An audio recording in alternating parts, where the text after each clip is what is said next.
Hello everybody, Sam Utari here, and welcome to another gaming creepypasta. I have been searching for one that I really wanted to read, but at the same time, it's pretty much slim pickings from what I've been finding on the internet. Now, Skyrim Secret has been doing extremely well. I know that Faith's game was extremely long, therefore it's not doing as well because I should have broken it up into parts.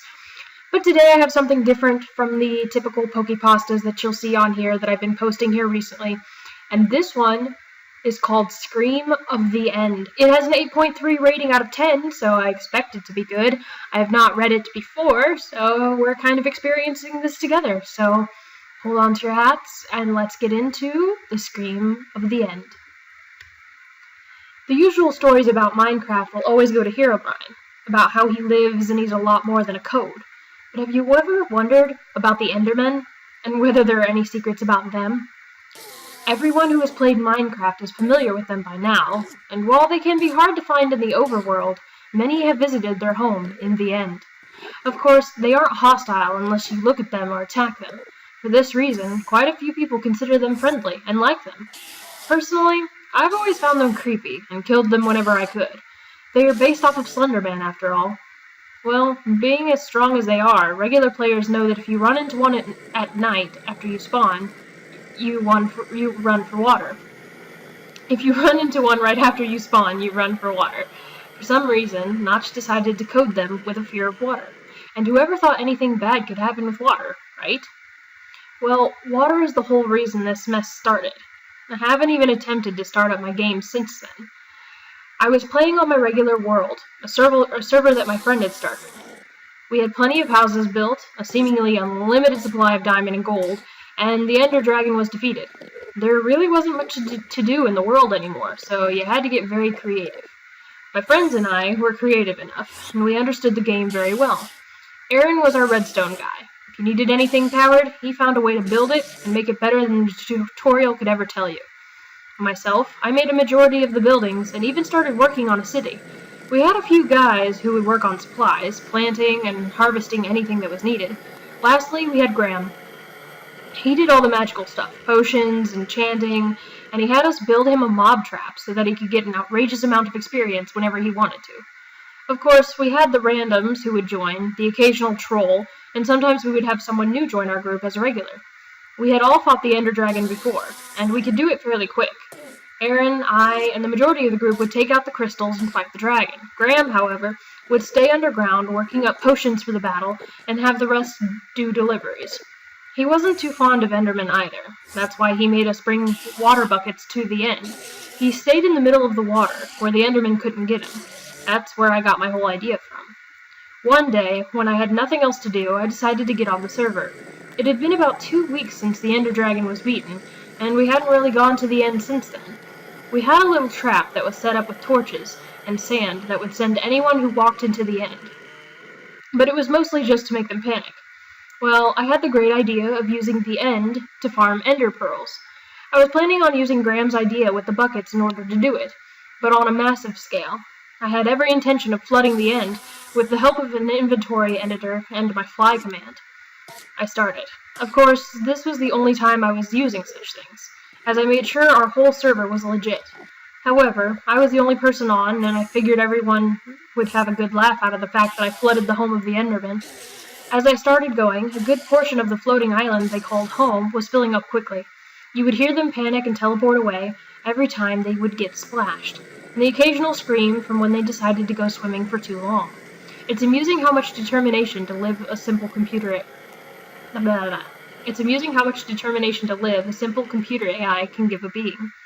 As the rest of the island started to fill up, they became very crafty on their spawns. Many were going under the island on little ledges, but as soon as I saw them, they'd be swept away from the water and fall into the void. I kept going until there was a little square in the center, and the obsidian platform I spawned in on. They were pushing each other for what little precious space they had left, and one would fall off the platform or into the water every few seconds. I made a few more trips around the island, filling up any spots I missed, and finishing off any stragglers that found a comfy spot to sit in. One had even found a spot buried in the ground, in a four tall tunnel, until I flooded him out.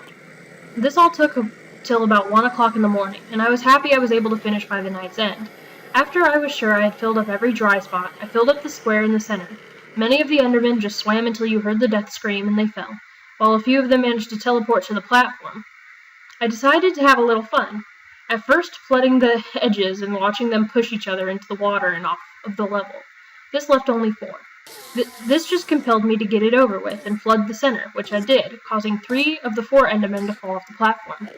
The one remaining Enderman stayed, jumping in the center, and slowly his health was being chipped away. Finally, he fell to the floor and screamed.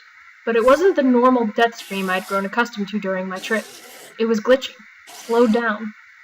Then it would start over, skip, and drag out even more. Eventually, the rest of the game took suit, and I was unable to move. The sound repeated itself, as did his body falling to the floor.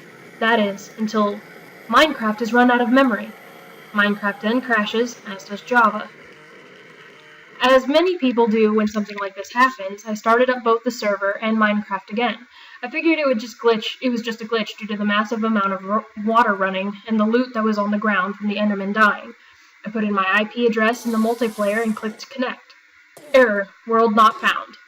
Shit, I thought, as I knew that the crash had corrupted the files. Luckily, I backed up the world right before we fought the dragon. I grabbed my external, copied over the files, and loaded it right up. Even though I couldn't fix all that was lost, I figured I'd go back and fight the dragon again before bed. Thanks to Graham, I had armor and weapons with any enchantment possible, as well as potions that would last me years of battle. I get over to the portal, jump down the hole, and the end loads right up. However, something is wrong. As I look for the Ender Dragon, I see nothing in the air. The crystals are on the tower, but no dragon to feed off of them. I notice next that the Endermen are gone as well. I get on the island, walk around a bit, until eventually I'm hit. I look up and see that the crystals are chaining to what I would presume to be the dragon. He was invisible, so the world just didn't load properly. I save, exit both programs, restart my computer, and get right back into it. The dragon is there, but the Endermen are still absent. Easier fight, as I don't have to worry about looking in the wrong direction and having to ward off a pissed off Enderman. 20 minutes later, I shoot the last arrow into the dragon, and he floats in the air, and the egg drops onto the fountain. I run over there so I can get out of the end, but another strange occurrence. The end portal that usually fills the fountain is just the same texture as water. A bucket wouldn't pick it up like normal water, though. This just led me to think that my .jar file was corrupted, and I hop in. Eventually it functions just as the normal end portal would, except I hear the death scream to the Enderman again. Not just once, but over and over and over. The portal finally works, but it isn't what I expected. Black. Then, Minecraft has run out of memory. I reinstall all the files, including the world, for another time, and the game starts up without a hitch. I get back into the portal and hop in. This time, it is not the end that awaits me. Instead, it seems like an endless room. I can still see, but it's just a faint glow around me. I walk forward, thinking it could be the end, and something like a potion of blindness is stopping me from seeing it. The faint globe of light is all I can see, and the only source of light in my room as well. The platform doesn't end in a few blocks, though, and the obsidian continues, shattering my hopes of being in the end. The obsidian floor keeps going in all directions, so I follow a straight line. I walk, and the sounds start. My footsteps first, and then the sound of blocks being placed. As I go forward, the faint sound of Endermen begins, and increases. First, just the normal grunts. Then, they sound as if they are agitated. The sounds become much more frequent. It gets louder as if there is a whole horde chasing me, but they refuse to catch me. I start to see the purple pixels as if they are teleporting themselves and me. Then it stops. A few seconds and steps later, one comes flying at the screen, and the death scream goes at full volume. This makes me literally jump and let go of the keyboard and mouse. Silence. It doesn't start up again until I move the mouse. One more sound, a light grunt, as if they are letting me know they are in the darkness, just out of my sight. I go forward again, clicking my mouse, hoping to hit one of them, or a wall, or anything. The pattern starts over, the sounds, the pixels, and the scare. I didn't stop moving, though, and neither did they. It continues. Escape, Alt plus F4, they don't have any function. Unplugging the computer is out of the question, as I refuse to risk my equipment. I keep going, hoping it ends. After about 3 minutes of the cycle, it does. I'm teleported one last time, unable to move. The Enderman on the screen stares straight into my eyes. Water surrounds my character, and after 20 seconds, he begins to drown. "You are dead," in the background. The Enderman still looks with his stoic appearance, not even flinching as much as an inch. 5 seconds later, the computer powers down without warning, and I'm left in the dark. The next day, I send my friend the files for the world. They play the game without any flaws, gone to the end, and even got a few pearls. I refuse to. I don't even have the files on my computer anymore. Did a complete wipe of the hard drive. Minecraft became more than a game that night. It's a lot more than a simple AI controlling a few entities. Definitely more than a glitch.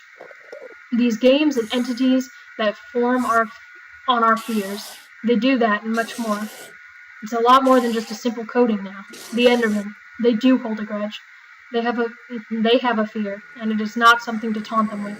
They are aware, and they will make sure you become well aware of them and their presence. Okay, and this was written by the Magic Merker. I don't know, I expected so much more out of this one. Like, in all honesty, I really thought that this was going to be something that was extremely scary. I mean, it seemed like it was going to be something that was extremely scary. So I'm actually really disappointed. I'm only 12 minutes into reading this?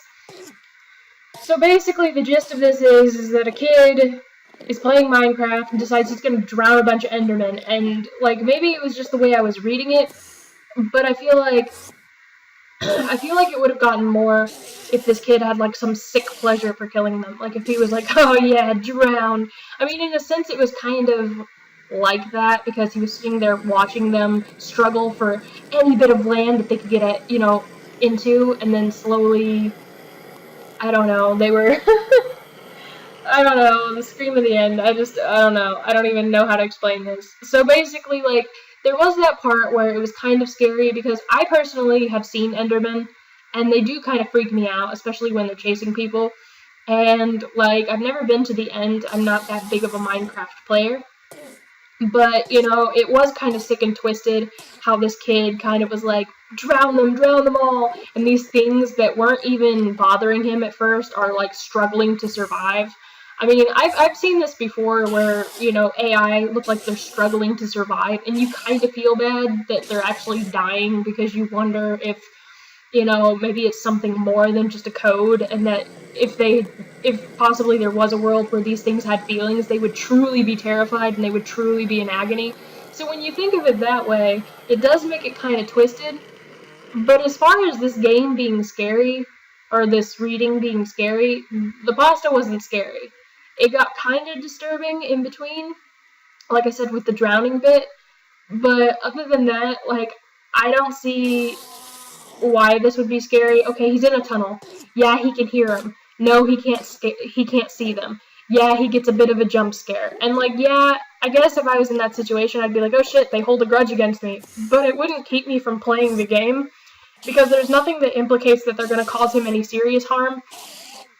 He's still just in the game. His friends were able to play it perfectly, which means he probably could have gotten on and played it perfectly. He just decided to quit because he's so terrified. So for the reader, it's not a terrifying story, but it's something that terrified the author, kind of thing. I've written and read pastas like that, where it's not really scary for the reader to read, but it is something that's supposed to be very scary for the author or the character within the story. So, I don't know, I personally wouldn't give it an 8.3, just because it didn't really...